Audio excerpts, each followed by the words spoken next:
Gubernur Jawa Barat Deddy Mulyadi turun langsung ke Pelabuhan Ratu, Kabupaten Sukabumi untuk meninjau dampak bencana dan melakukan aksi nyata dengan membersihkan Sungai Cipalabuan yang dipenuhi sampah akibat banjir bandang yang terjadi beberapa waktu lalu. Dalam kunjungannya, Deddy Mulyadi didampingi Bupati dan Wakil Bupati Sukabumi Asep Zapar dan Andreas, serta unsur pemerintah Kecamatan Pelabuhan Ratu, TNI Polri, serta warga sekitar. Dirinya menyatakan keseriusannya dalam menangani berbagai permasalahan dampak lingkungan terkait sampah. Ia berencana untuk membongkar rumah-rumah yang berada di bantaran sungai dan merelokasi warga ke tempat yang lebih aman. Menurutnya, salah satu penyebab terhambatnya aliran Sungai Cipalabuan disebabkan akibat salah satu jembatan yang ada di area dermaga Pelabuhan Ratu, hingga sejumlah sampah yang terbawa oleh banjir menjadi tersedat dan airnya meluap.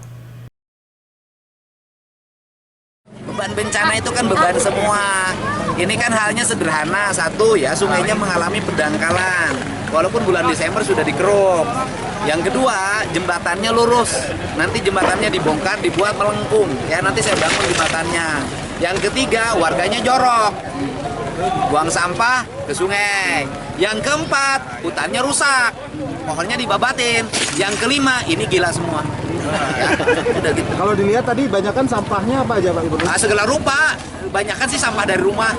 Itu kan material-material kayu yang sudah lama ditebang, kemudian tidak dibersihkan, tidak land clearing itu, kemudian pada jatuh ke sungai. Usai melakukan kegiatan bersih-bersih sampah di bawah jembatan yang berada di bantaran Sungai Cipalabuan, dirinya menegaskan akan membongkar jembatan yang menjadi penghambat aliran Sungai Cipalabuan, serta mengeruk sungai yang dangkal dengan menerjunkan eskavator. Dari Pelabuhan Ratu, Kabupaten Sukabumi, Indra Sopian, Tim Liputan MGS TV melaporkan.